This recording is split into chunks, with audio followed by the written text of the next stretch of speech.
Okay, कितने लोग आ गए टोटल? 20। वेट, एक मिनट वेट करते।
ओके, सभी को नमस्कार।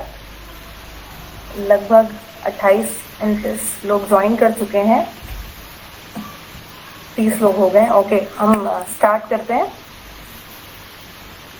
चूज हेल्थ नाउ सीरीज के दूसरे वेबिनार में मैं शालिनी भुज से आप सभी का स्वागत करती हूँ।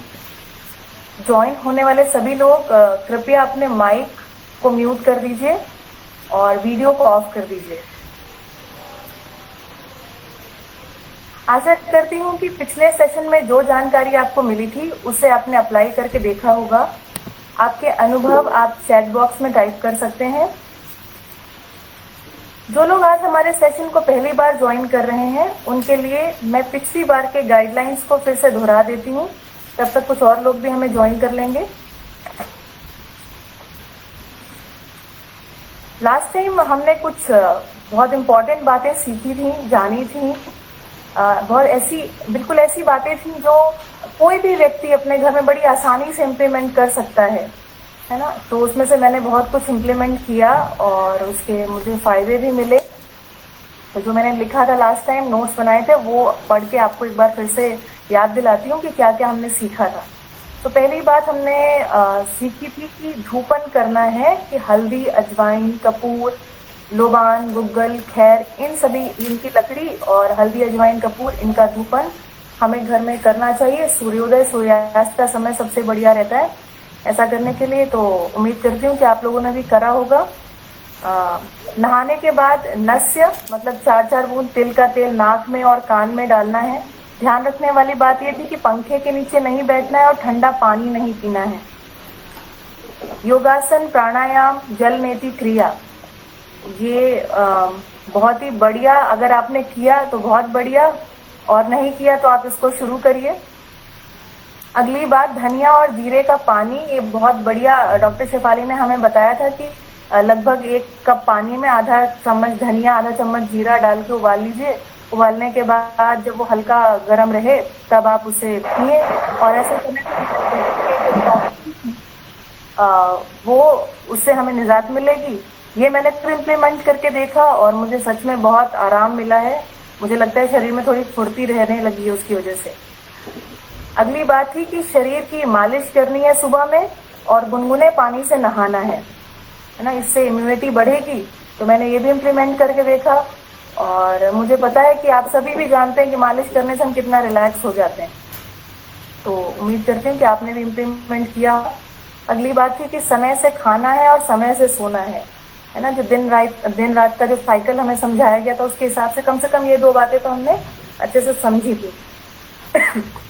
अगली बात थी कि उड़द की दाल और चने की दाल इस सीजन में नहीं लेनी है ना। और एक साथ 2 अनाज नहीं लेने, मतलब अगर आप चावल खा रहे हैं तो चावल खा लीजिए और रोटी खा रहे हैं तो रोटी। तो अलग अलग मैंने ऐसे मील प्लान किया कि सुबह में हम लोग चावल खाते थे और रात में अगर रोटी या पराठा कुछ खाना होता था तो वैसी चीज़ ले रहे थे।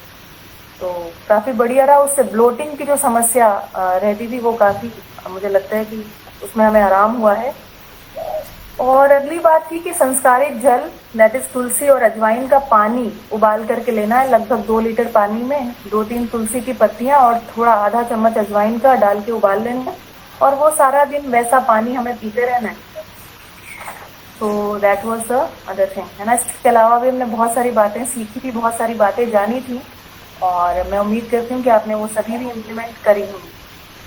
चलिए तो आगे बढ़ते हैं। तो दोस्तों, वैसे तो हम सब ने सुना होगा कि हमें लोकल, सीजनल, रीजनल ये भोजन करना चाहिए, लेकिन ये जो ग्लोबल समय है, मतलब ऐसा समय जहाँ पर हम पैदा कहीं होते हैं, पढ़ाई कहीं और करते हैं, फिर नौकरी करने कहीं और चले जाते हैं, और फिर कई बार इंटर कम्युनिटी या इंटर स्टेट मैरिजेस होती हैं, है ना। यहाँ तक कि कई लोग दूसरे देशों में भी चले जाते हैं, जहाँ की ऋतु, वातावरण, भोजन, खान पान सब कुछ बहुत अलग है ना। तो और उसके ऊपर से क्या है कि ये जो ग्लोबल या कॉन्टिनेंटल फूड है ना, उसकी जो लोकप्रियता जिस तरह से बढ़ रही है, जैसे कि जापानीज सुशी खाने का कल्चर बढ़ रहा है, चाइनीज फूड का कल्चर बढ़ रहा है। तो इस समय में हम कैसे ये निश्चित करें कि क्या स्वास्थ्यप्रद है ना। और शिक्षा के पाठ्यक्रम में वैसे तो हमने प्रोटीन, कार्बोहाइड्रेट, फैट, इन सब चीजों के बारे में खूब पढ़ा है, लेकिन कैसे समझदारी पूर्वक स्वास्थ्य और दीर्घायु के लिए अपने भोजन में इनका कैसे नियोजन हो, ये सीखने और समझने की बहुत आवश्यकता है ना। तो आज का सेशन इन्हीं सब बातों को समझने के लिए है, और इसी के साथ मैं डॉक्टर शेफाली को आमंत्रित करना चाहूंगी कि वे आज का सेशन प्रारंभ करें।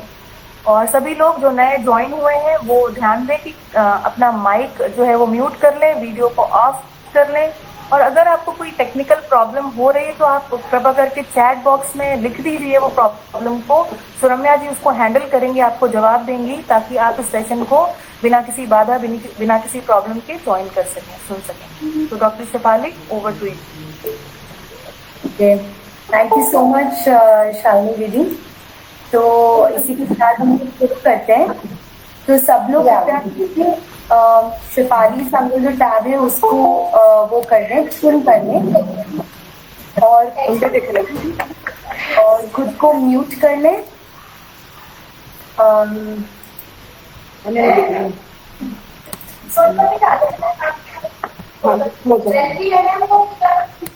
Yes, so yeah, am I audible? Please write in the chat box. Okay, ठीक है। तो फर्स्ट थिंग कि मैं 3 मेजर टॉपिक्स लूंगी इस बार, और इस 3 टॉपिक्स के दौरान मैं पॉज दूंगी फॉर क्वेश्चन आंसर्स। तो क्वेश्चन आंसर्स आप चैट बॉक्स में डाल दीजिए, और अगर ज़रूरत पड़ेगी तो अगर बहुत सारे सवाल हैं तो maybe I will pause for and ask you to say it out loud, ठीक है। एंड थर्डली, अगर आपके पास पेन एंड पेपर है तो उसको ज़रूर रेडी रखिए जिससे कि आप नोट कर पाए। तो लेट्स बिगिन। ये हमारा दूसरा सेशन है, चूज हेल्थ नाउ। या so I will begin presenting now.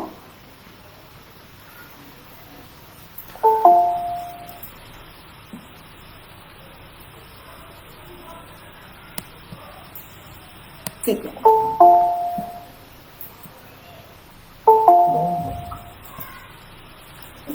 I think we'll have to handle this now.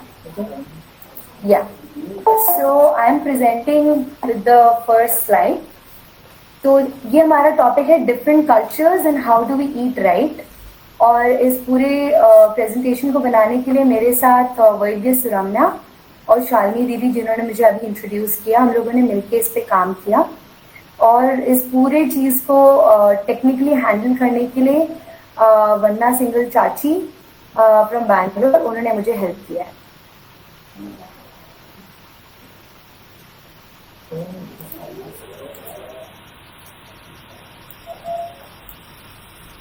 Yeah. You have to zoom on. Okay. So let's go on. इस session का outline ये रहेगा कि culture, climate and food के बीच में interconnection क्या क्या है, और दूसरा कि ये प्रिंसिपल्स ऑफ डाइट है क्या।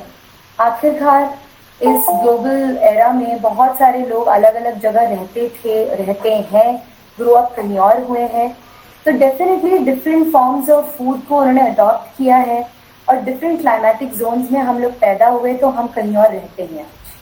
तो इस कल्चरल शिफ्ट को हम कैसे हैंडल करें, तो इसके लिए है कि कैसे हम डाइट के नियमों को समझ सकते हैं, आहार के नियमों को, जिसमें मैंने चाय हो, शहद हो, मिलेट्स हो, व्हीट हो, दाल्स हो, वेजिटेबल्स हो, मसाले हो, इनके बारे में संक्षेप में रखा है कि एग्जैक्टली ये ऐसे ही क्यों बनाने की जरूरत है। तो मैंने क्यों वाले पार्ट को एड्रेस किया है, और कैसे वाले पार्ट में कुछ एक्सप्लोर करके बाकी आपके लिए छोड़ा है। फिर कर्ड बेस्ड प्रिपरेशन जो इंडिया भर में बहुत फेमस है, कश्मीर से लेके कन्याकुमारी तक, उसको कैसे हम ठीक से बना सकें, उस पर थोड़ी बात होगी। और आखिर में एक टॉपिक है जिसको हम थोड़ा सा छू के छोड़ देंगे, वो है विरुद्धाहार।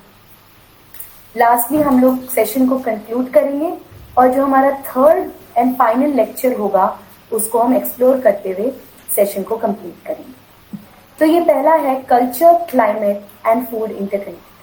तो आयुर्वेद के अनुसार ओवरऑल आप 3 मेजर क्लाइमेटिक जोन्स को आइडेंटिफाई कर सकते हैं।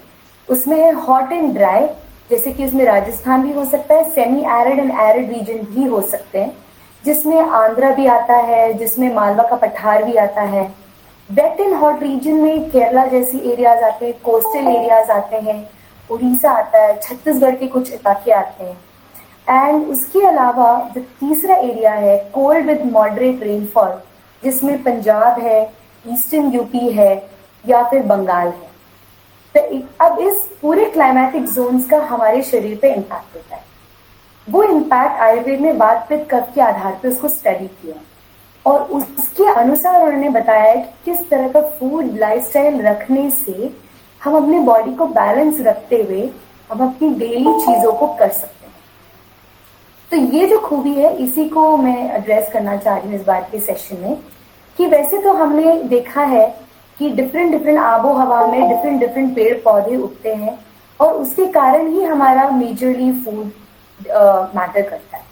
लेकिन सिर्फ फूड ही नहीं, लेकिन हमारा लाइफस्टाइल क्या है ये भी मैटर करता है।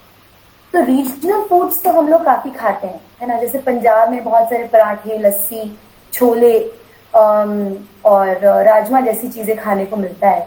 और अगर हम राजस्थान में हैं तो हमें जो है कढ़ी या फिर बहुत सारी बाजरे से बनी हुई चीजें देखने को मिलती हैं। और अगर हम केरल जाते हैं तो खास तौर से राइस बेस्ड रेसिपीज होती हैं, और ऐसे लिक्विड्स होते हैं जो कि सांबार के फॉर्म में होंगे या रसम के फॉर्म में होंगे। तो ये कुछ हमारे पास एग्जाम्पल्स हैं। बट क्या ये जानना काफी है? क्या हम पहले जैसे ही रहते थे? जब लोग पहले बहुत नेचर के साथ रहते थे, बहुत हार्ड वर्क करते थे। लेकिन आज अगर हम देखें, जो व्यक्ति खेती भी करता है तो वो जिस तरीके से खेती करता है उसमें बहुत सारा मशीन बेस्ड खेती है। तो जितना पहले ह्यूमन लेबर लगता था उससे काफी कम हो गया। तो क्या हम आज भी उतना ही खाएंगे? अगर केरल में कोई फार्मिंग कर रहा है तो क्या उतने ही अमाउंट में वो नारियल खाएगा? क्या वो उतने ही अमाउंट में चावल खाएगा? सिमिलरली पहले जो लोग टीचिंग प्रोफेशन में होते थे वो केवल टीचिंग ही नहीं, टीचिंग के साथ साथ वो भी खेती से जुड़े होते थे, और अपने घर में हर किसी के पास कोई ना कोई पशु होता था तो उसका भी टेक केयर करते ही थे। सो क्या जैसे लोग पहले खाते थे, क्या उतनी कटोरी घी, क्या उतना ही चावल, क्या उतना ही गेहूं हम आज भी खाएंगे? तो इसमें मैंने आपके लिए फूड फॉर थॉट रखा है कि ऐसा तो नहीं है शायद। तो इसीलिए मैंने कुछ एग्जाम्पल्स रखे हैं कि आज के कॉन्टेक्स्ट में अगर कोई टीचिंग प्रोफेशन में है तो वो डेफिनेटली खेती नहीं कर रहा है, और वो मोस्टली जो है गौपालन या किसी पशु की सेवा भी नहीं कर रहा है। तो इसका मतलब ये है कि उसको बहुत सारी चीजें ऐसी करनी होंगी जिससे कि उसका शरीर बैलेंस रहे। तो पीपल जो टीचिंग प्रोफेशन में है उनके लिए खासतौर से रिकमेंडेड है कि वो योगासन करें, जैसे वृक्षासन है, वीरभद्र आसन है, और साथ में नाभि पूरण एक टेक्निक है, उसको अजमा के देखें। सेकेंड एग्जाम्पल फार्मिंग प्रोफेशन का। फार्मिंग प्रोफेशन में जो लोग हैं उनके लिए अब जरूरी है कि वो अपने अन्य योगासन भी करें जिससे कि वो अपनी बैक मसल्स को मजबूत कर सके। और खुद के स्तर पे खुद का ही सेल्फ मसाज जरूर करें। तीसरा मैंने एग्जाम्पल लिया है सॉफ्टवेयर प्रोफेशन जो फॉलो करते हैं या जिनका screen time more than 4 hours है, जिसका मतलब है ऐसे लोग का बैठने का काम ज्यादा है। ऐसे लोग के लिए बहुत जरूरी है कि वो अपनी बैक, नेक और आईज इनका जरूर ध्यान रखें और इसके लिए वो नस्य कर पाए, आई वॉश कर पाए त्रिफला के पानी से और फीट मसाज करें। ये फीट मसाज बहुत इंटरेस्टिंग है। फीट मसाज क्यों? तो आयुर्वेद ने मेंशन किया है कि जो हमारा पादाभ्यंग है या फीट मसाज है that is connected directly with the care of eyes. तो अगर हमें आंखों की रक्षा करनी है, उसकी स्ट्रेंथ मेंटेन करनी है, तो foot massage using ghee is recommended. अब ये सारी चीजों को समझते हुए आज जो हमारा कल्चर है एज अ सोसाइटी वो कैसा है? हम लोग कहीं ना कहीं टेस्ट फ्रीक्स हैं, कंज्यूमरिस्ट हैं। हमारे लिए पहला सवाल ये आता है आज हमारे शहर में कौन सा नया रेस्टोरेंट है या फिर यूट्यूब पे कौन सी नई क्रिएटिव रेसिपी है। इसमें कोई बुराई नहीं है, लेकिन क्या हम अवेयर इंडिविजुअल्स नहीं बनना चाहते? क्या हम कॉन्शियस पेरेंटिंग करना चाहते हैं? क्या हम control of food in our understanding of health रखना चाहते हैं? तो हमें ये देखना है कि हम किस तरफ एस्पायर कर रहे हैं, किस तरफ आगे बढ़ना चाहते हैं। तो चाहे आप कहीं भी रहें और कोई भी प्रोफेशन में रहें, आपके लिए सवाल है ही कि मैं कौन से कल्चर को लूं और मैं आगे किस तरह का फूड एंड लाइफस्टाइल को अडॉप्ट करूं, जिससे कि वो सिर्फ मेरे लिए ही नहीं लेकिन मैं अगली जनरेशन को भी पास ऑन कर सकूं विद द राइट रीजन। तो redefine your culture and redefine your notion of food and health. इसी के साथ I can take up a few questions अगर किसी के पास कुछ सवाल है before I go on to कि डाइट में क्या क्या नियम है जिसको हम समझते हुए अपने कल्चर को ठीक से डिफाइन कर सकते हैं, या हमारे करंट प्रोफेशन को ध्यान में रखते हुए अगर हम बहुत ही सो कॉल्ड कल्चरली बढ़िया खाना खाते हैं तो how do we balance that. तो अगर कुछ सवाल है तो प्लीज कृपया write it down in the chat box.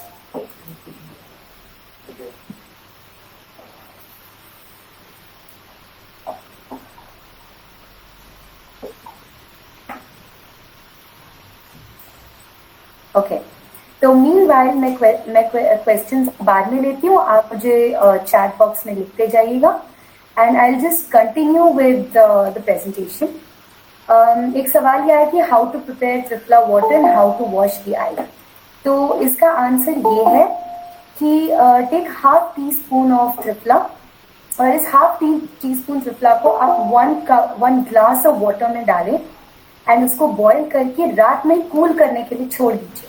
Next day morning उसको स्ट्रेन करिए through a cloth and then wash your eyes either with eye wash, जो आई वॉश आता है उसको यूज कर सकते हैं, या फिर आप अपनी इन योर हैंड हथेली में ही रखते हुए उसको आई वॉश कर सकते हैं। सेकेंड क्वेश्चन ये आया है कि फीट मसाज में सिर्फ घी ही लेना है या ऑयल भी? इसमें प्रेफरेबल घी ही है। तो आप घी बेस्ड क्रीम बना सकते हैं घर पे, जिसमें आप बीज वैक्स मिलाइए घी में और इसको अप्लाई कर सकते हैं। क्वेश्चन आया है हम जहाँ रहना शुरू कर देते हैं हमारा शरीर अनुकूल हो जाता है, तो आहार वहाँ के वातावरण अनुसार ही होगा, आपका क्या कहना है? ये बिल्कुल सही बात है कि हम जहाँ रहना शुरू करते हैं उसके अनुसार हमारा शरीर धीरे धीरे ढलने लगता है। लेकिन ये भी बात सही है कि आज मैं जहाँ रहती हूँ और मैं बचपन में जहाँ रहती थी उसमें जमीन आसमान का फर्क है। तो कुछ चीजें होती हैं जो हमें जिसको बोलते हैं बचपन से हमारी हैबिट बनती है हमारे बॉडी को, तो हमें उसको भी ध्यान देना है। लेकिन जो हमारी नई अर्ज होती है कि हम नई जगह जब शिफ्ट करते हैं तो हम क्या करें, जो नई नई रेसिपीज लोग हमारे आसपास ट्राई करते हैं उसका हम क्या करें, कैसे समझें हेल्दी है कि नहीं है। आजकल तो ये हो गया है कि अगर हमने कोई क्रिएटिव रेसिपी बनाई इसका मतलब इट्स वेरी हेल्दी। सो शायद हेल्दी का नोशन और क्रिएटिव होने का नोशन दोनों को ही समझने की जरूरत है। सो आपने और एक क्वेश्चन पूछा है, what is the connection between yogasana for teachers with their profession, could you explain the same way as you did for software industry. तो जो लोग टीचिंग प्रोफेशन में है उनको खास तौर से उनके दो काम होते हैं। वन इज कि उनका बोलने का काम काफी रहता है सेकेंड इज स्टैंडिंग का काम बहुत रहता है। तो standing work along with a lot of talking exhaust the body. तो उसके हिसाब से आयुर्वेद ये कहता है कि आपकी नाभि प्रदेश को, जो कि अग्नि का स्थान है, वायु का स्थान है, दोनों को बल चाहिए। तो उसको बल देने का तरीका होता है थ्रू नाभि पूरण, कि नाभि में हम घी या तेल को लगा के रखते हैं ओवरनाइट। So this helps. बहुत सारे जो टीचिंग प्रोफेशन में आप उनसे बात करेंगे तो दे फील कि हम बहुत एग्जॉस्टेड फील करते हैं, हमें वीकनेस आ गई, हम घर जाके अपना काम नहीं कर पाते हैं। कुछ लोग कहते हैं कि हमारे सिर में, हमको ऐसा लगता है कि हम सिर ही खाली हो गया है। तो इस तरह के जो सिम्टम्स वो एक्सपीरियंस करते हैं उसके लिए मैंने नाभि पूरण कहा है। तो बेटर इज कि before you experience a symptom you better start doing what is right. ठीक है। So triphala water has to be prepared every day and it has to be done every day. Okay. So now I'll go back to my presentation and please continue asking questions. Yeah.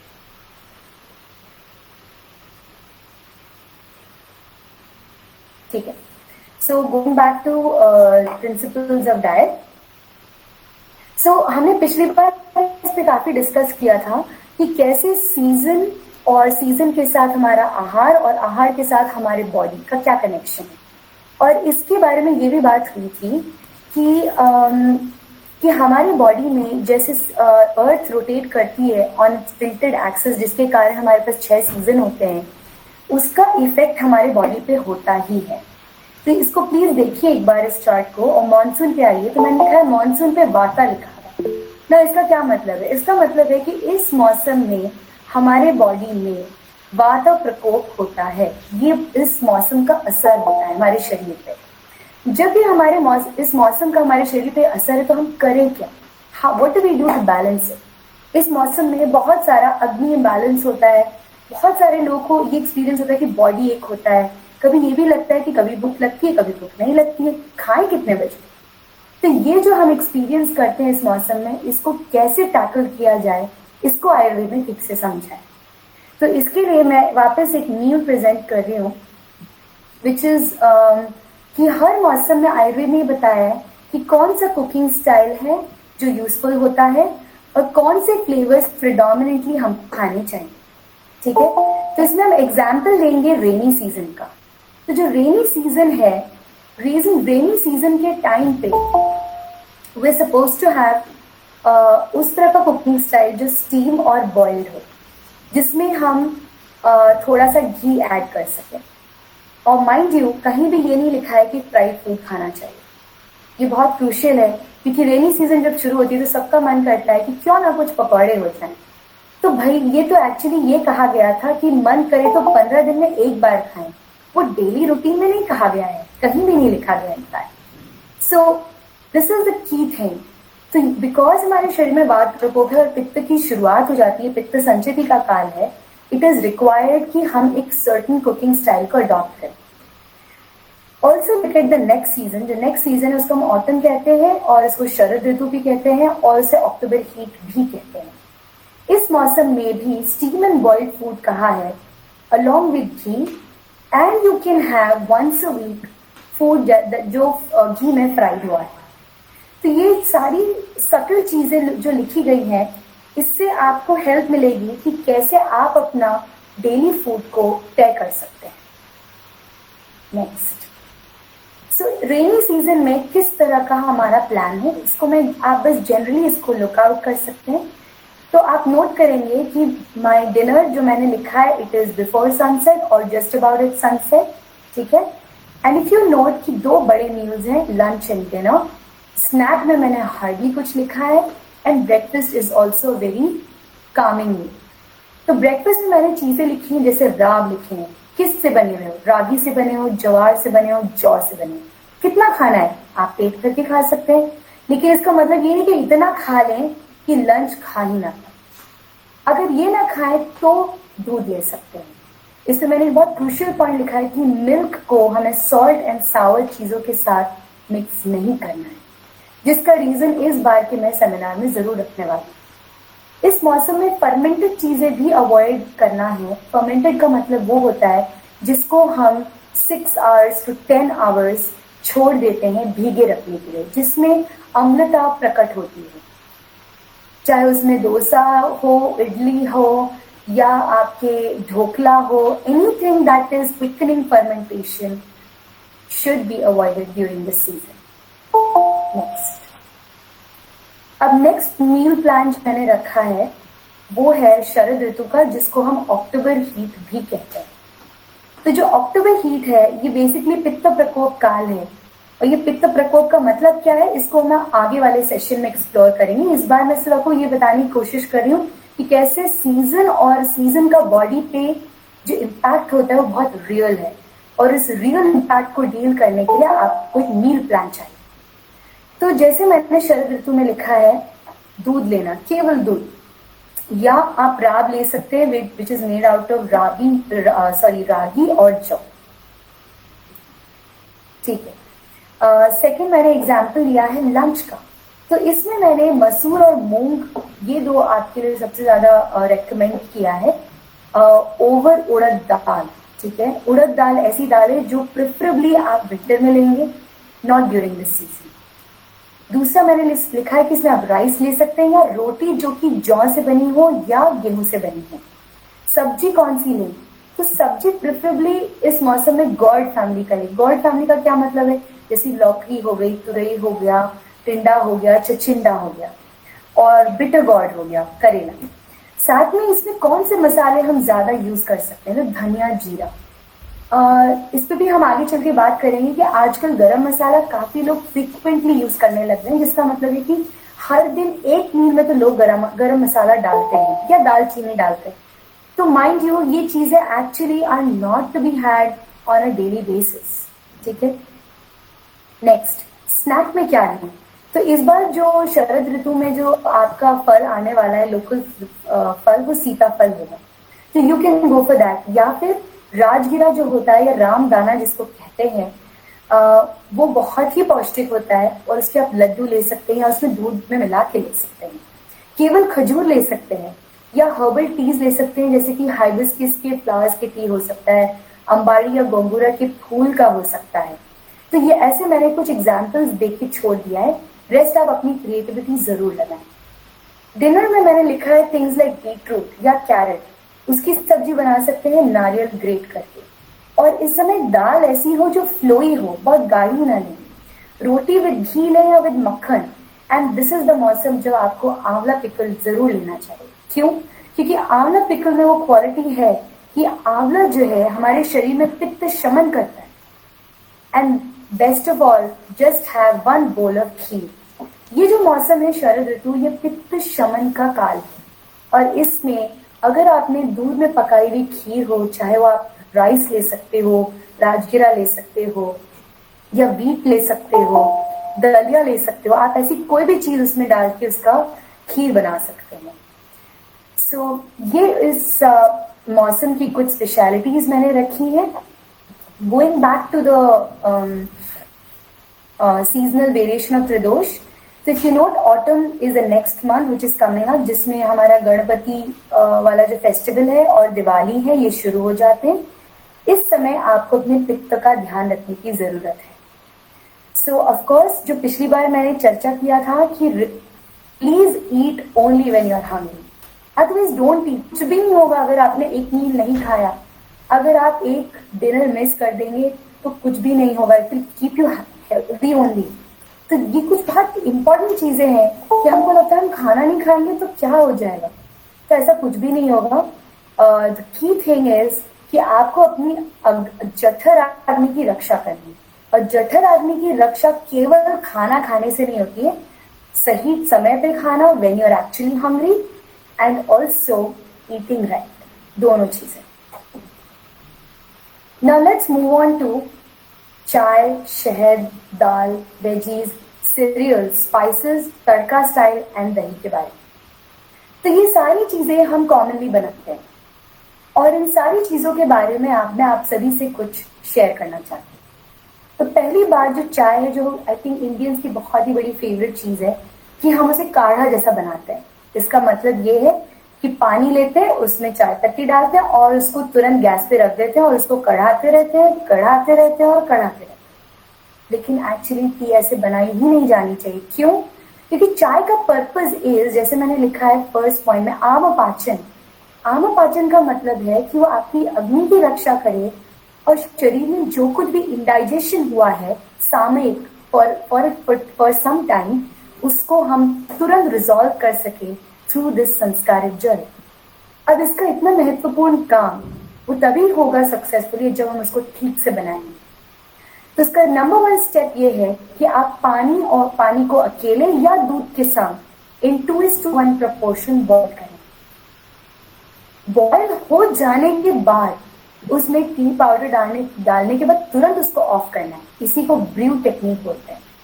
ये इसीलिए जरूरी है करना क्योंकि जो चाय पत्ती होती है उसमें कुछ ऐसे अल्कलॉइड्स होते हैं जो अगर हमारे बॉडी में प्रवेश करते हैं तो वो हमारे बॉडी में आमपाचन काम नहीं कर पाते। ये बात ध्यान रखिए कि अगर आप ब्रू टेक्निक यूज नहीं कर रहे हैं और उसको कढ़ा रहे हैं तो बी श्योर कि आपको ब्लोटिंग होना once in 10 days या once a week, हेडेक होना, एसिडिटी होना, पेट साफ नहीं होना, ये बहुत ही आम बात होगी। तो अब दूसरा सवाल ये आता है कितनी बार लें। तो भाई आप कितना भी महत्वपूर्ण काम कर रहे हैं और कितना भी डिफिकल्ट काम कर रहे हैं, चाय लेना तो केवल 2 बार ही है। That is more than sufficient. और क्या प्रकार की चाय हो सकती है? तो यहाँ मैंने 3 एग्जाम्पल्स लिखे।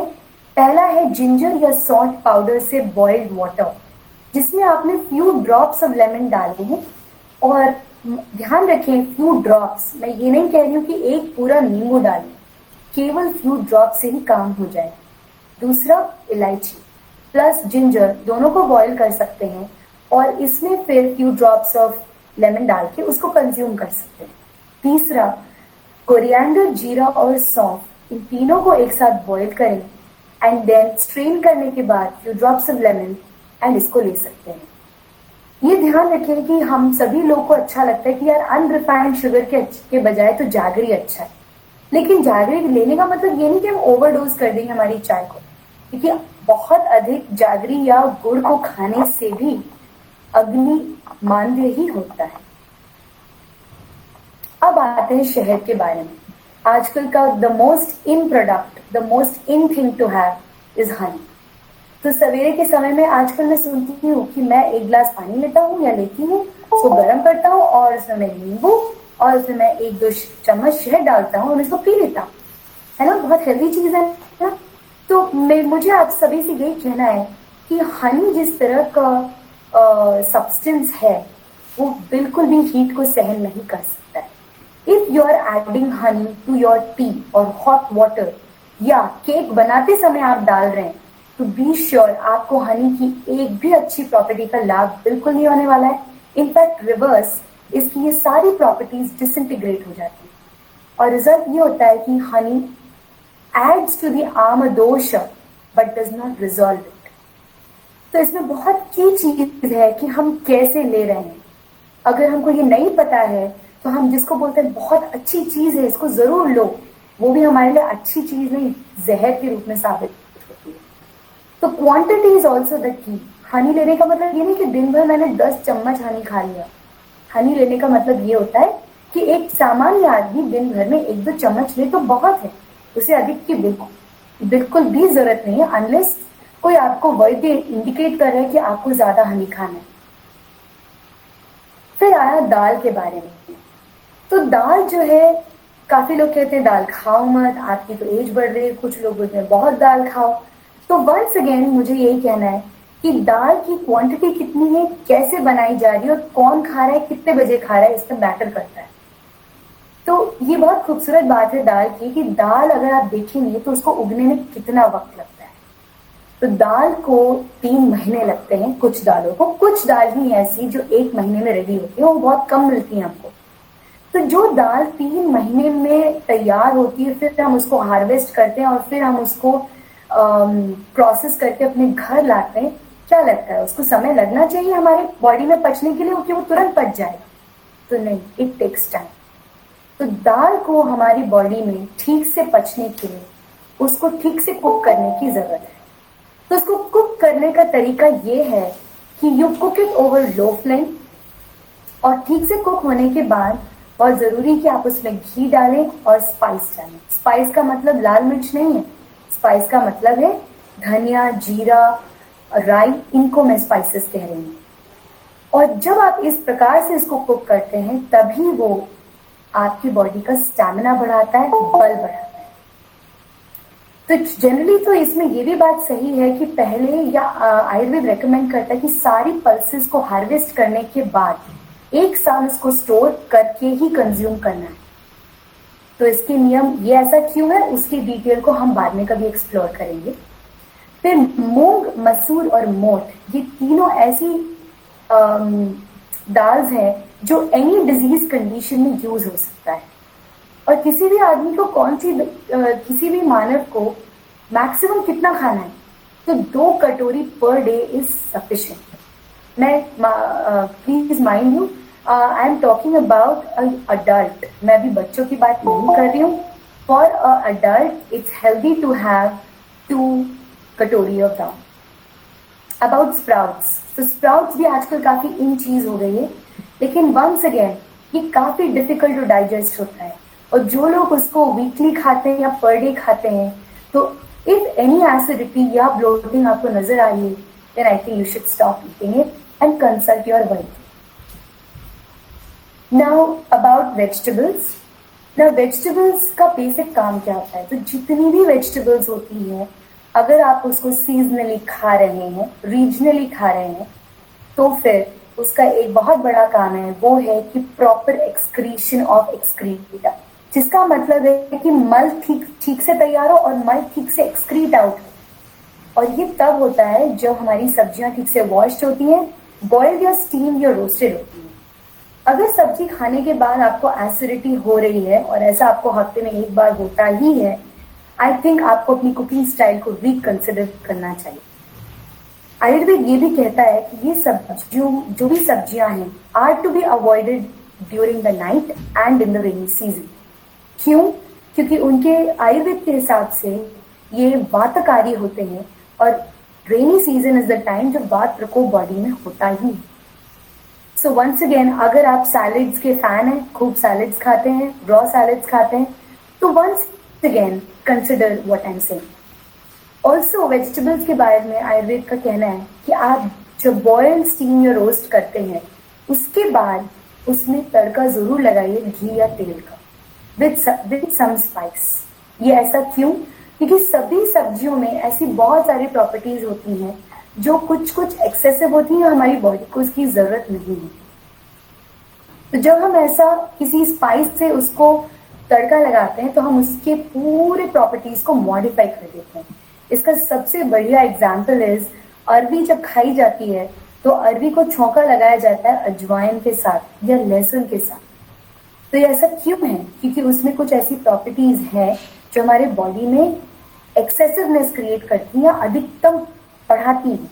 उसी को सौम्य करने के लिए या मॉड्यूलेट करने के लिए ये तरीका आयुर्वेद ने आइडेंटिफाई किया है।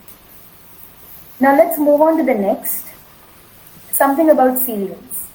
तो ये जो rice, wheat, corn, barley, millet जैसे रागी, जवार, जौ, आजकल बहुत चल पड़ा है कि भाई व्हीट तो खाना नहीं चाहिए, रागी, ज्वार ही खाना चाहिए। तो बात तो सही है कि क्या ये तो खाना ही चाहिए, लेकिन ऐसा क्यों है और इन सभी का महत्व क्या है? तो इन सभी के बारे में सबसे की चीज ये है कि इनको भी स्लो कुकिंग चाहिए। दूसरा, इनको भी आफ्टर हार्वेस्टिंग 1 साल स्टोर करने के बाद यूज करना चाहिए। क्यों?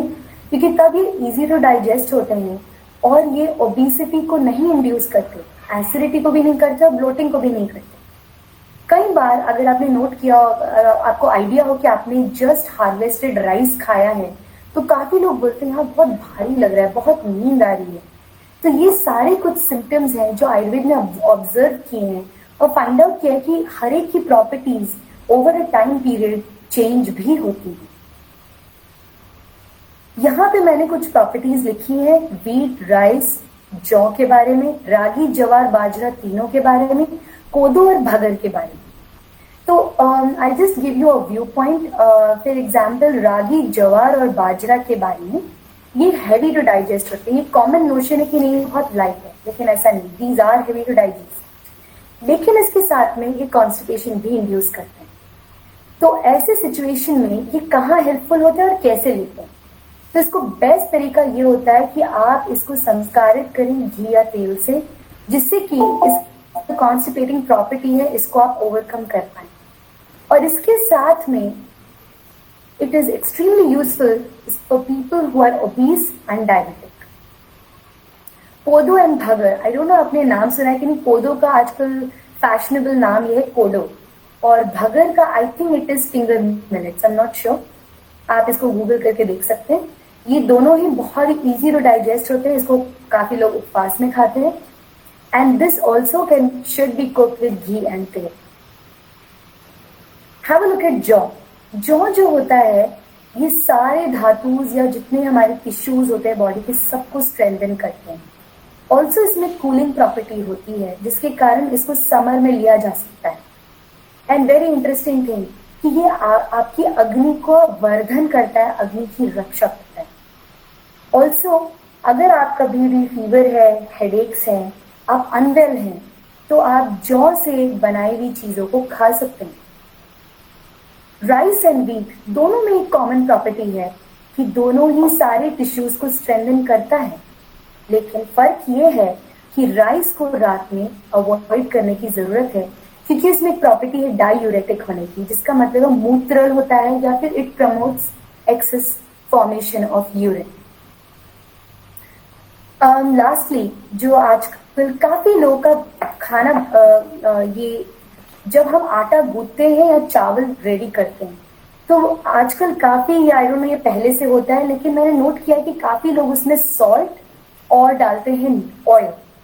Late me tell you, if you are adding salt and oil to your atta and plain rice, you are inviting a whole lot of diseases. आपके बॉडी को इतनी नमक की कतई जरूरत नहीं. जो नमक आप दाल और सब्जी में डालते हैं वो सफिशिएंट है, और आप इसमें भी अगर नमक डाल रहे हैं तो बी श्योर कहीं ना कहीं जाके आपको बीपी होने वाला है, और बीपी नहीं होगा तो स्किन डिसऑर्डर्स तो जरूर हो जाएंगे. एक एक्सपेरिमेंट करके देखिएगा. आटा फ्रेशली गूंथ के रखिए जिसमें नमक और ऑयल ना हो, और एक जिसमें नमक और ऑयल हो. तो आप नोट करेंगे जो नमक और ऑयल वाला है वो जल्दी फर्मेंट हो जाता है. So compare to the one जिसमें आपने नमक और ऑयल नहीं डाला है, इसका मतलब हमारे बॉडी में जाके क्या करने वाला है? Same thing, it's going to cause fermentation. Once again please make this shift now, earlier the better. And once you understand this principle, आप अपनी नेक्स्ट जनरेशन को भी सही फ्लेवर्स एंड सही healthy forms of cooking transfer करेंगे. Not just be creative but also be healthy. A little about spices. तो spices के बारे में क्या है, ये चीजें होती क्या है और ये खास तौर से इंडियन किचन में क्यों पाई जाती है? तो धनिया, जीरा, सौंफ, राई, एंड इसके अलावा दालचीनी हो गई, बड़ी इलायची हो गई, तेज पत्ता हो गया, ये सब क्यों है? तो ये एक्चुअली अगर देखा जाए तो ये these are nothing but औषधि. लेकिन ये जब औषधि जब मैं कह रही हूँ, इट मीन्स कि इसका बहुत स्मॉल क्वांटिटीज में यूज करना है. इसकी भरमार नहीं करनी है. हमको खाना इसलिए थोड़ी खाना है कि हमें मसाले खाने हैं. खाना तो इसलिए खा रहे हैं जिससे कि हम दाल, रोटी और सब्जियों को हम पचा सके. तो पर्पस को डिफाइन करिए कि आपके खाने का पर्पस है क्या. Is it all about taste? And if it is about taste, redefine your test.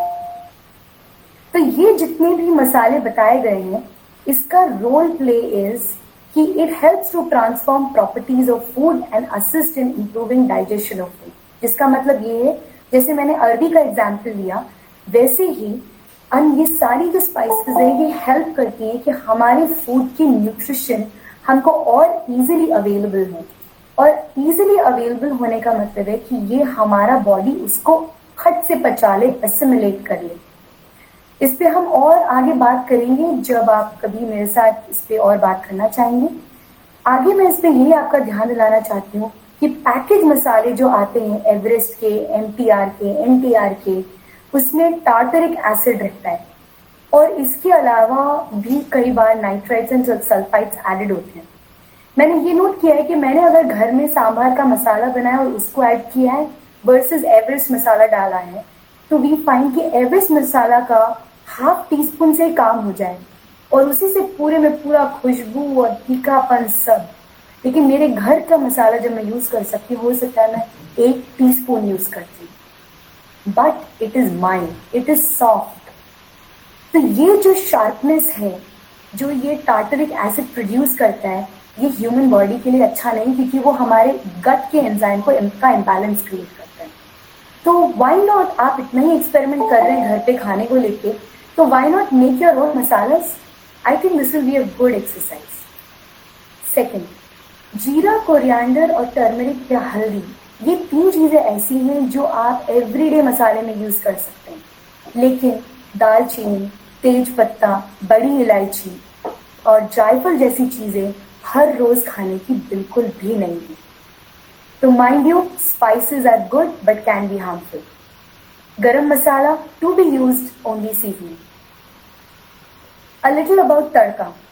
आजकल एक बहुत अच्छा ट्रेडिशन है, क्योंकि अब round the year tomatoes available हैं, तो हमें बहुत मजा आता है कि हम टोमेटोज का तड़का लगाते हैं और उससे वास्तव में खाना तो बड़ा स्वाद लगता है। खटाखट हमारी दाल खत्म हो जाती है, सब्जियां लग जाती हैं। But actually is it about finishing our dish? I don't think so. So reality is guys कि एक तो टोमेटोज जो होते हैं, जो आपको राउंड द ईयर मिल रहे हैं, आप एक बार पता तो करके देखो कि इसको कब उगाया जाता है और ऑर्गेनिकली कितना सक्सेसफुली आप उसको उगा सकते हो। तो यू विल फाइंड आउट कि टोमेटो सबसे सक्सेसफुली और ऑर्गेनिकली उग के आपको मिलने के लिए जो मिलेंगे, that will be winter season, जिसका मतलब है 3 से 4 या 5 महीने मिलता है केवल। सो वॉच आउट, आप सिर्फ टोमेटोज ही नहीं, आप पेस्टिसाइड्स भी खा रहे हैं। इसके अलावा तड़का लगाते कैसे?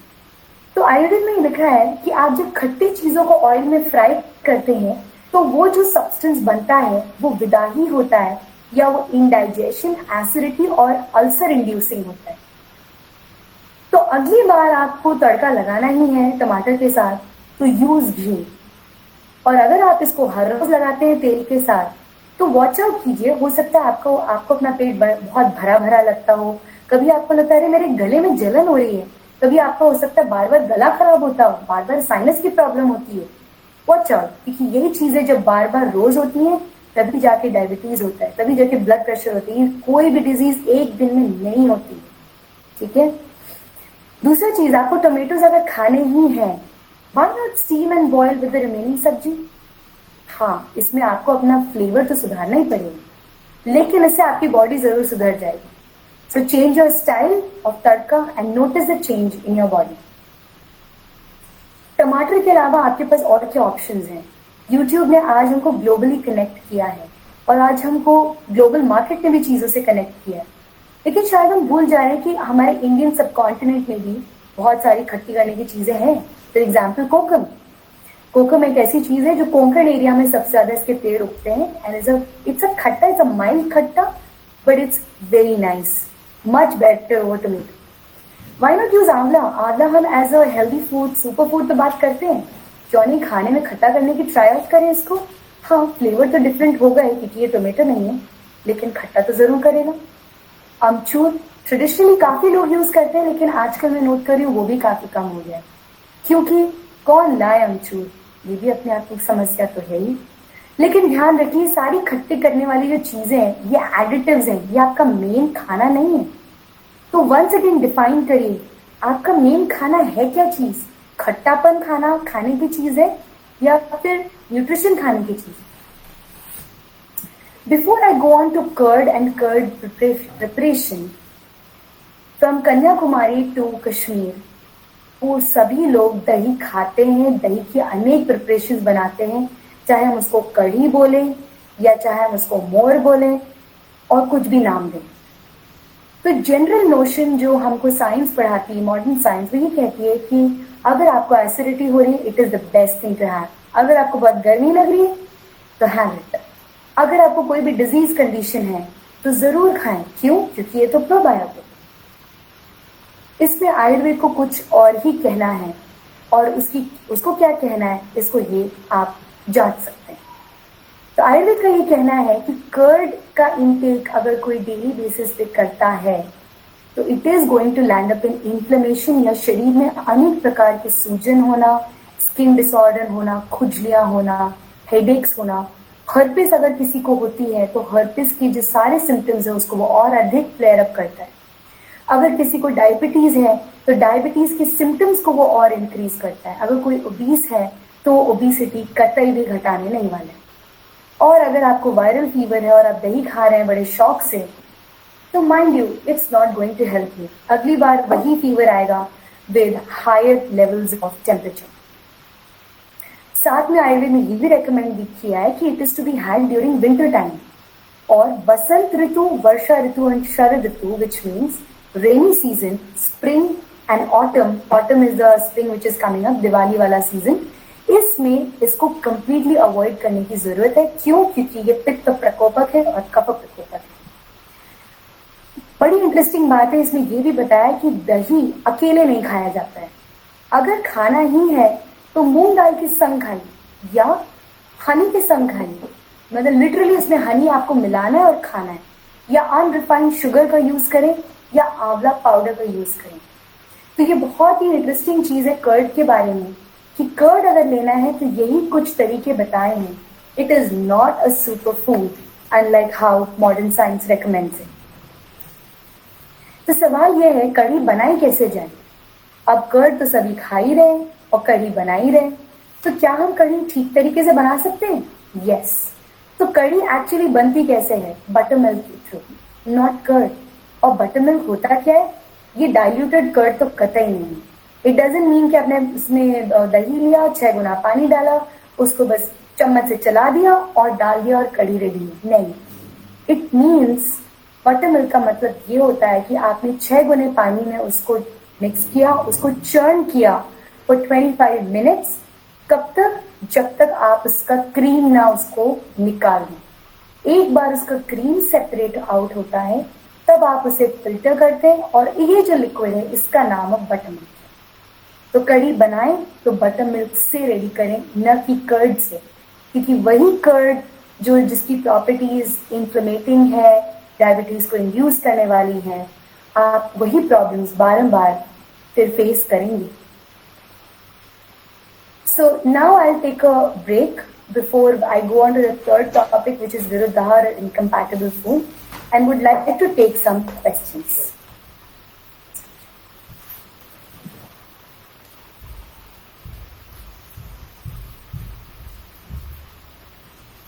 Yes. So कुछ सवाल आए हैं जो मैं टेकअप करती हूँ। तो एक क्वेश्चन है, खड़ा मसाला और पिसा मसाला are they both healthy? Yes, both are healthy. Of course खड़ा मसाला आप यूज कर रहे हैं तो आपको उसकी डोज का ध्यान रखना है, क्योंकि कई बार क्या होता है हमारे हाथ से खड़ा मसाला बहुत ज्यादा अमाउंट में गिरने लगता है, क्योंकि हमें लगता है ये तो छोटी सा लकड़ी है, लेकिन वो इतनी छोटी लकड़ी नहीं होती और एक इलायची अपने आप में कितने सारे सीड्स को स्टोर करके रखती है। सो इट्स बेटर आपके पास पिसा हो, but if you can handle khada masala well and good. फिर एक क्वेश्चन है, is it good to put salt in curd? You can put salt, लेकिन इसके जो बाकी 4 यार मैंने बताए हैं उसको डालना ज्यादा जरूरी है एज कम्पेयर टू सॉल्ट। फिर एक क्वेश्चन ये आया है, खाने में तो अनहेल्दी खाना ही अच्छा लगता है और हेल्दी खाना टेस्टी नहीं लगता, तो हमको क्या करना चाहिए? ये बहुत ही बढ़िया सवाल है और मुझे इसमें यही कहना है कि खाना हेल्दी हो या अनहेल्दी हो, दोनों का टेस्ट डेवलप करने से ही हेल्दी लगता है और अनहेल्दी अच्छा लगता है। तो it's up to you what flavours you want to develop. फिर एक क्वेश्चन आया है, क्या हम ब्लैक पेपर एवरीडे यूज कर सकते हैं? मुझे लगता है ब्लैक पेपर को अगर यूज करना है तो ब्लैक पेपर को यूज किया जाता है in small quantities, and yes you can use it provided आप रोज हरी मिर्च और लाल मिर्च को यूज नहीं कर रहे। तो अगर आपको सब्स्टिट्यूट करना है तो आप हरी मिर्च और लाल मिर्च को सब्स्टिट्यूट करें विद ब्लैक पेपर। फिर यहाँ पे कुछ क्वेश्चंस और आए, haldi with milk in current season result as increase of pitta. Okay, तो इसका तरीका ये होता है, हल्दी यू कैन टेक, लेकिन हाउ मच? तो हल्दी अगर आपको दूध में लेना है तो उसका तरीका जनरली ये होता है कि आप हल्दी को हल्के से घी में रोस्ट करते हो. एंड हाउ मच हल्दी? Not half a tea spoon और 1 टीस्पून. हल्दी केवल 2 पिंच लिया जाता है इन 1 ग्लास ऑफ मिल्क.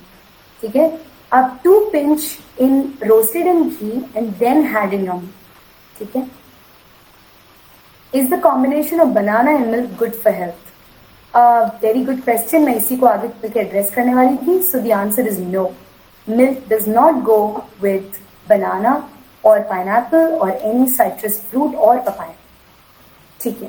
फिर एक क्वेश्चन है, does this mean we shouldn't even use tadka in food in monsoon since it's fried? No. तड़के का मतलब ये होता है कि आपने थोड़ा सा घी या तेल लिया, उसमें आपने जीरा, धनिया या हींग डाला और वो जब अच्छे से वो हो जाए, उसमें आवाज आ जाए, वो इट्स रोस्टेड वेल, आप उसको ऐड करते हो. तो जब मैं फ्राई करने का मेरा मतलब ये होता है when you have lots of oil and you have put the सब्जी in it and you are उसको आप वेट कर रहे हो कि वो कुक हो जाए. So that is the frying style. तड़का लगाना is different. Can we use garlic in rainy season? Yes, you can use garlic in this season in small quantities क्योंकि garlic भी पित्त प्रकोपक होता है. So it's important कि you per मील अगर 4 लोग का खाना बना रहे हो आप तो 2 से 3 क्लोव इज सफिशिएंट. फिर एक क्वेश्चन है, what type of food should be avoided in monsoon season? तो इसको मैंने आंसर किया था कि fermented foods and fried foods are to be avoided. बाकी आप मेरे स्लाइड को विजिट कर सकते हैं जिसमें मैंने सैम्पल लिखा है. Is black tea good? Yes, provided you make it in the brew form. फिर एक क्वेश्चन है, will sprouts become light if they are steamed? Yes, definitely. But the question is, sprouts अगर किसी को रोज खाना है तो आप उसको रोज नहीं खा सकते. अगर आप खेती करते हो, आप गौपालन करते हो, go ahead, have it every day. आप अगर ये सब नहीं करते हो तो प्लीज अवॉइड. ठीक है. Maybe consume a little bit of roasted sprouts in dinner. इस पर हम आगे बात करेंगे. स्प्राउट्स के बारे में आयुर्वेद का ये कहना है कि ये वात बढ़ाता है and it is actually a form of viruddhahar, which means कि ये आगे चल के एसिडिटी जनरेट करता है in small quantities and it slowly results in the damage of the eyes. तो सबसे पहले ये आंखों को टेक ओवर करता है और अगर आपको नहीं कर रहा है तो धीरे धीरे डिजीज को होता है जिसका नाम है ग्रहणी दोष या जिसको हम एंटेरोकोलाइटिस के रूप में देखते हैं, IBS जिसको कहते हैं, और धीरे धीरे वर्म्स इन्फेस्टेशन भी होता है. तो आप एक काम कर सकते हो, आप स्प्राउट करो और फिर दाल की तरह उसे कुक कर लो, तब कोई प्रॉब्लम नहीं है, आप बिल्कुल ले सकते हैं. ठीक है. जिस तरह के अभ्यास है आज आहार के, आपको सुनकर लग रहा है कि रोगी होना तय है और है भी, इसको बदलना अति आवश्यक है. बिल्कुल सही बात है. और मैं तो ये नोट कर रही हूँ कि जिस घर में जाती हूँ वहां एसिडिटी तो है ही, ब्लोटिंग तो है ही. तो हम सोचते हैं ये तो आम बात है, लेकिन एसिडिटी आम बात नहीं है, ब्लोटिंग होना आम बात नहीं है, ये अनहेल्दी बात है. ओके. फिर एक क्वेश्चन आया है कि how good are dry fruits like walnuts, almonds and cashews for the body? Any recommendations how much is to consume by a person who does around 30 minute of exercise? Okay my dear friend, 30 minute of exercise करने के बाद you do not need almonds, cashews and walnuts. अगर आप खुद से around 2-3 गाय का ध्यान रखते हैं, इफ यू डूइंग, जिसे बोलते हैं, there is a word in modern science which is called as heavy work. And heavy work की कैटेगरी में वो लोग आते हैं जो घर बनाते हैं, जो गौपालन करते हैं, खेती करते हैं, और या कोई एथलीट होता है जो डेली बेसिस पे लगभग 5 से 6 घंटे का वर्कआउट कर रहा है. ऐसे लोगों को वॉलनट, आमंड और कैश्यूज की जरूरत है. So I think I have answered your question. You really don't need it. Sinus का उपचार क्या है? इस चीज को मैं इस फोरम पे फिलहाल नहीं ले सकती हूँ क्योंकि ये अपने आप में एक स्पेशलाइज्ड पॉइंट ऑफ डिस्कशन हो जाएगा. What I will recommend is कि you work out on your diet. Workout की कैसे एसिडिटी कम हो सकती है, कैसे आपके खाने का कुकिंग स्टाइल बदल सकता है. What is recommended food for gastric issues? So first thing is change your cooking style.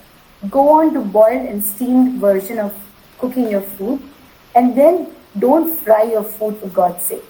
have just a small tadka with just 1 teaspoon of oil or 1 teaspoon of ghee. That is sufficient.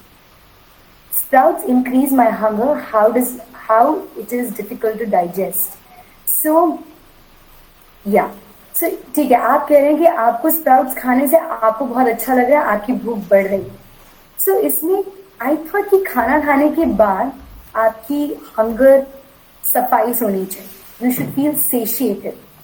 Secondly, if you are feeling thirsty time and again and if you are going to the urination time and again, then I think you need to watch out. Apple cider vinegar lukewarm water में लेना अच्छा होता है. My recommendation is only during rainy season and no other season. Today in the pandemic we put dalchini every day in the kada we take. What should we do? So during pandemic also आप दालचीनी की कितनी dose ले रहे हैं that will matter. तो आप जितना भी काढ़ा बनाएंगे उसकी डोज इज ओनली 1 चुटकी. ठीक है.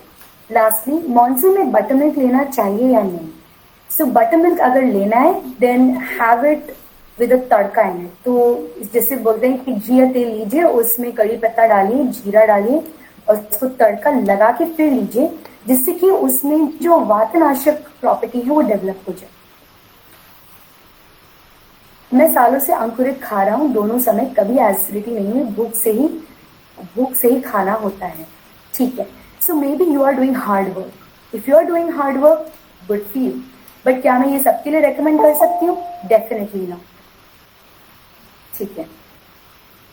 फिर अगला क्वेश्चन है, could we replace हरी मिर्च with red मिर्च powder in tadka to avoid पित्त? Could we replace हरी मिर्च with red मिर्च? Actually रेड मिर्च सीरियस पित्तकारी होती है एंड सो इज हरी मिर्च. तो अगर आपको रिप्लेस करना ही है तो रेड मिर्च से बेटर है हरी मिर्च और हरी मिर्च से बेटर है black pepper. Okay. Is it advisable not to eat after sunset? Does food habits have relation with migraine? Yes, it definitely has. And if you are eating after sunset, say around 9 p.m., 10 p.m., then I'm sure you must be experiencing minimum bloating. And if you're not, good for you. But watch out for being healthy. बच्चों के लिए dry fruit roasted powder देना ठीक है क्या? आप बच्चा किसको कह रहे हैं? 12 साल के बच्चे को भी बच्चा कहते हैं और 5 साल के बच्चे को भी बच्चा कहते हैं. तो प्लीज डिफाइन योर क्वेश्चन. शरीर की जलन को कंट्रोल कैसे करना है? I think the first thing you need to do is change your cooking style, change your time for having food. बाकी अगर जलन बहुत ज्यादा हो रही है तो इसके लिए हमें अलग से बात करनी होगी. मैं इसको ऐसे डायरेक्टली आंसर नहीं कर सकती क्योंकि मुझे समझना होगा कि ये सिम्टम आ क्यों है. ठीक है. All recommendations are mostly based on ghee tadka. What are the difference between ghee and oil tadka and how is cow ghee better? Okay.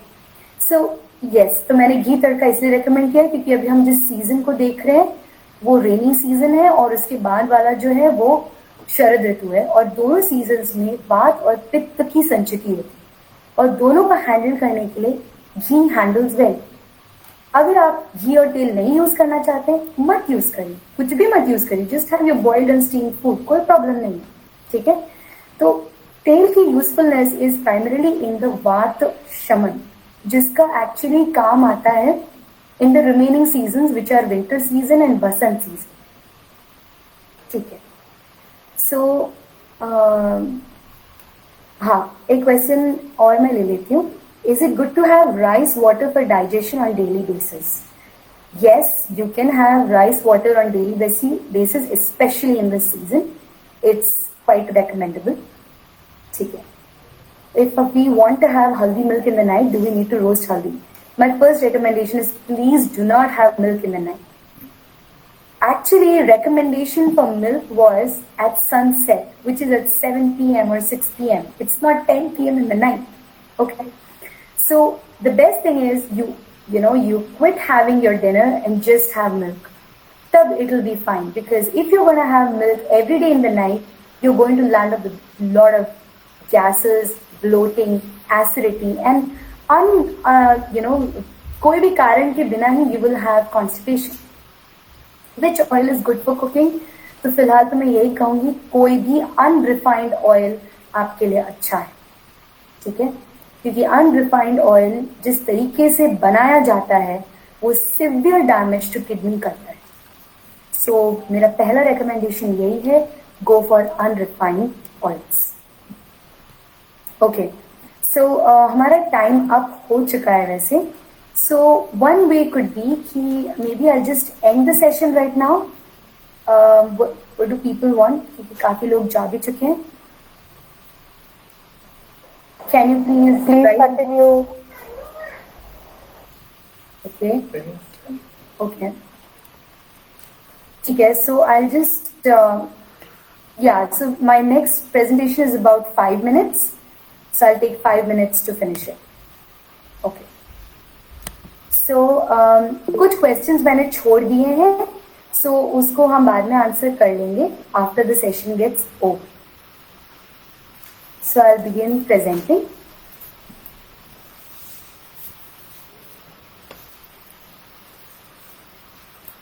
Is my presentation visible? Okay. So this is the last topic, which is विरुद्धाहार और incompatible food. तो ये आयुर्वेद की खूबसूरत बात है कि आयुर्वेद ने ऐसे बहुत सारी चीज़ों को समझा है इंडिविजुअली, और जब दो फूड एक साथ आ जाते हैं तो उसका शरीर में क्या असर होता है उसको भी पहचाना है. तो विरुद्धाहार वो चीज़ होती है जो बॉडी में जाके तीनों दोषों को प्रवोक कर देती है या बढ़ा देती है, और उसको बाहर निकाल भी नहीं पाती है और रख भी नहीं पाती. तो ये इसका सबसे बढ़िया एग्जाम्पल है कि जैसे पपाया होता है, पपीता बहुत अच्छा होता है हमारे लिए. क्यों? क्योंकि वो कॉन्स्टिपेशन को रिलीव करता है. मिल्क भी बहुत अच्छा होता है क्योंकि दूध पीते हैं तो हमारे सारे टिश्यूज को स्ट्रेंथन करता है. लेकिन इंटरेस्टिंग बात ये है, पपीता और मिल्क को जब हम साथ साथ लेते हैं मिल्क शेक के रूप में या वन आफ्टर अनदर, तो ये कोई भी काम नहीं करता है. ना ये कॉन्स्टिपेशन को ठीक करता है, ना ये टिश्यूज को स्ट्रेंथन करता है. ये जो अंडरस्टैंडिंग है आयुर्वेद की, ये आयुर्वेद की सबसे खूबसूरत अंडरस्टैंडिंग है कि कैसे ये दो चीजें जब साथ में आती हैं तो क्या होता है बॉडी में. इस इज कॉल्ड विरुद्धाहार. अब इसका रिजल्ट क्या है? तो जैसे मैंने आपको बताया कि दही अगर हम कैसे खाएंगे तो क्या हो जाएगा, वैसे ही जब कोई व्यक्ति ऐसे खाने को बारंबार खाता है, रोज खाता है, सालों साल खाता है, तो जाके उसके कुछ नतीजे दिखते हैं. और उसमें से एक एग्जाम्पल मैं आपके साथ जरूर शेयर करूंगी जो मेरे पास आए थे. तो इसमें मैंने कुछ एग्जाम्पल देखे हैं कि क्या क्या होता है. शरीर में सूजन आती है. अब ये सूजन का मतलब ये नहीं कि सिर्फ हमको पता लगता है, हमारे ऑर्गन्स में भी स्वेलिंग आ जाती है. तो वो डॉक्टर बोलता है ना, नेफ्राइटिस हो गया आपको, लिवर में स्वेलिंग हो गया, लिवर फैटी हो गया. ये कैसे हो गया है? इन सब चीजों के कारण हो चुका है. ठीक है, अनीमिक हो जाते हैं. खाना तो बढ़िया खा रहे हैं लेकिन पता नहीं क्यों हमारे हीमोग्लोबिन भी बढ़िया रहता है लेकिन फिर भी हम एनीमिक रहते हैं. आए दिन जो है हमको अच्छा नहीं लगता है, कमजोरी आती है. ये हो क्या रहा है एग्जैक्ट? एब्सेस होना. एब्सेस का मतलब होता है फोड़े आना. फोड़े भी हमारे अंदर के टिश्यूज में आता है और उसको ही फिर आगे चल के सिवियर डिजीज के रूप में लेता है. अल्सर्स इन स्टमक, और लॉन्ग रन में लेते हैं तो इनफर्टिलिटी, मेमोरी लॉस. ये कुछ चीजें जो मुझे नजर आए हैं मेरे प्रैक्टिस में, और मेरे मेंटर्स जब प्रैक्टिस के दौरान में उनसे एसोसिएटेड थे तो उनके साथ मैंने ये ऑब्जर्व किया था. तो अब इसके कुछ मैं एग्जाम्पल्स लेके छोड़ देती हूँ. तो इसका जो एग्जाम्पल है वो है मिल्क विद पपाया और बनाना, पाइनएप्पल और एप्पल. ठीक है, ये सारे विरुद्धाहार है. अगर आपको लग रहा है बनाना स्मूदी बहुत अच्छी चीज है, पपाया स्मूदी बहुत अच्छी चीज है, भाई watch out. I don't think you need it. ठीक है, आजकल एक नया ट्रेंड चला है, बनाना स्मूदी पियो और एक्सरसाइज करने जाओ. ये अपने आप में एक विरुद्ध है. सेकंड, फिश विद मिल्क और फिश विद कर्ड. तो ये कुछ रेसिपीज हैं जो बनाई जाती हैं खास तौर से कोस्टल एरियाज में. Watch out. इसका सेवन, लॉन्ग टर्म सेवन करने से पाइल्स होता है या स्किन डिसऑर्डर्स होते हैं, खुजली की प्रॉब्लम्स होती है, बर्निंग सेंसेशन होता है, डायबिटीज ट्रिगर होती है, और इसके जो कॉन्सिक्वेंसेस हैं वो बहुत जल्दी विजिबल होते हैं. तीसरा, कुकिंग हनी. कुकिंग हनी अपने आप में बहुत ही अनहोलसम एक्ट है. इसका रिजल्ट हमें तुरंत नहीं दिखता है लेकिन over a period of time, और जो लोग का प्रकृति ऐसी होती है जो बहुत सेंसिटिव होती है उनके शरीर में ये बहुत जल्दी दिखता है. चौथा, having a heavy meal after doing a fast. जिसका मतलब हमने उपवास किया, उपवास खत्म किया और बढ़िया से साबुदाना या आलू की खीर खा डाली. पांचवा, munching even after having a proper meal. 3 बार 4 बार खाने के बाद भी अगर मैं खाना खा रही हूँ, चाहे मैं वो क्या होता है अलग अलग मसालेदार चीजें खा रही हूँ, watch out, be sure you are going to land up with acidity and hair fall. छठा, सॉल्टेड फूड विद खीर। हम बढ़िया से छोले सब्जी और पूरी खाते हैं और साथ में खाते हैं खीर, तो इसका रिजल्ट भी एक दिन में नहीं आता है, इसको बारंबार करते हैं तो घटित होता है। सातवां, आइसक्रीम इन कोल्ड सीजन। ठंडा मौसम है और ठंडी चीज है, इससे भी क्रिएट होता है शरीर में साइनस, और वो भी ऐसा साइनस जो जाने का नाम न ले।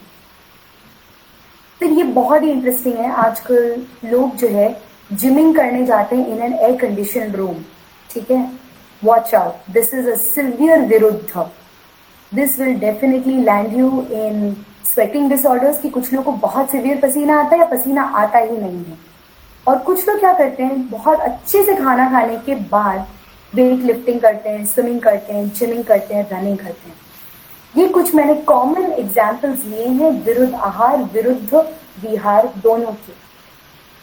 इसका रिजल्ट क्या है, जो मैंने आपको पिछले में दिखा दिया है कि अलग अलग प्रकार का सूजन होता है। इसमें एक एग्जाम्पल के साथ मैं रुकती हूँ कि मेरे एक अंकल है और वो 1 साल रॉ डाइट पे थे और बढ़िया ऑर्गेनिक डाइट खा रहे थे, raw foods and raw fruits and raw vegetables की। फिर उनका समर सीजन आया एंड समर सीजन में उनका रॉ डाइट चल ही रहा था, बट समथिंग हैपेंड। क्या हुआ, उनको सिवियर स्टमक पेन। उनको लगा ठीक ही हो जाएगा, पता चला कि उनके शरीर में लिवर के पास एक बहुत बड़ा फोड़ा हो गया, and that phoda was basically infested with lots of bacteria. So the doctors had to immediately undergo him a surgery, उनकी सर्जरी करनी पड़ी। सो और उसका ये रिजल्ट हुआ कि finally he lost 20 kgs of weight. So the point is कि कुछ चीजें होती हैं जो जनरल होती हैं, कुछ चीजें होती हैं जो विशेष होती हैं। तो जनरल रिकमेंडेशन ये है कि विरुद्ध आहार न किया जाए, ठीक है। लेकिन अगर आप बोलेंगे मैं तो बहुत दिनों से खा रहा हूँ, मुझे तो कुछ नहीं हुआ है, तो ठीक है, आपको नहीं हुआ है, but it does not mean कि दूसरे को नहीं हो जाएगा। तो ये कुछ ऑब्जर्वेबल चीजें हैं जो over a long period of time और जब बहुत सारे लोगों के साथ हम करते हैं तो पता चलता है कि उसका रिजल्ट क्या हो। So this is the last presentation कि मैंने यहाँ पे रखा है कि कल्चर को समझने की जरूरत हमारी है।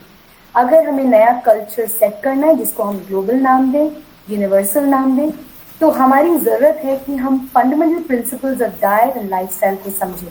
इसको समझेंगे तो ही हम उसे ओन कर पाएंगे। तो आप अपनी नई रेसिपीज जरूर क्रिएट करिएगा और जो भी आप अपनी लाइफस्टाइल में शिफ्ट करते हैं वो आप उसके बेनिफिट्स हो या जो भी आपको अड़चन आए वो आप मुझे जरूर लिखिए। मेरा कॉन्टैक्ट नंबर मैंने दिया हुआ है 7828187796 and I am also available for online consultation. इसके साथ मेरा जो आखिरी सेशन है जो 17 अगस्त को होगा विच इज ऑन इम्यूनिटी, और उसके बाद मैं सितंबर से शुरू करने वाली हूँ आयुर्वेद पे क्लासेस। तो आपका मन है आप इसमें ज्वाइन कर सकते हैं। ये क्लासेस गिफ्ट इकोनॉमी पे बेस्ड होंगी। So now I just take up a few questions before we end. How is drumstick juice? तो ड्रमस्टिक जूस का मतलब आई एम एक्सपेक्टिंग अब ड्रमस्टिक लीफ जूस बोल रहे होंगे। तो every juice is useful. Question है उसकी प्रॉपर्टीज कहाँ है, क्या है, उसको कैसे यूज करना है। तो drumstick is specially recommended for killing parasites. So if you want, you can have it in not more than 20 ml dose and not for more than 10 days. ठीक है? Yes, you can definitely have my slides. So you can email to me or WhatsApp me so that I can send you my slides. तो यहाँ पे कुछ सवाल आए थे। Yes, does food habits have relation with migraine? Yes, definitely it does. And बिल्कुल भी ऐसा नहीं है कि माइग्रेन हेरिडिटरी होता है और कि it will be triggered by something else. ऐसा कुछ भी नहीं है। So एक क्वेश्चन ये भी आया है कि अंकुरित आहार व्यक्तिगत ही तय कर पाएगा, क्या ऐसा है? नहीं, मैंने जनरल नियम दिया है। जनरल नियम सभी के लिए एप्लीकेबल है, बाकी आपकी चॉइस है, ठीक है। और any other question if I've missed out, please WhatsApp me. Yeah. So now I'm ending over here. Yeah. Thank you so much. Thank you, Shalini Didi and Suramya, for helping me out in doing all this. ये हम लोग का एक बहुत सुंदर team work जैसा हो गया कि हम इस काम को अच्छे से कर पाए.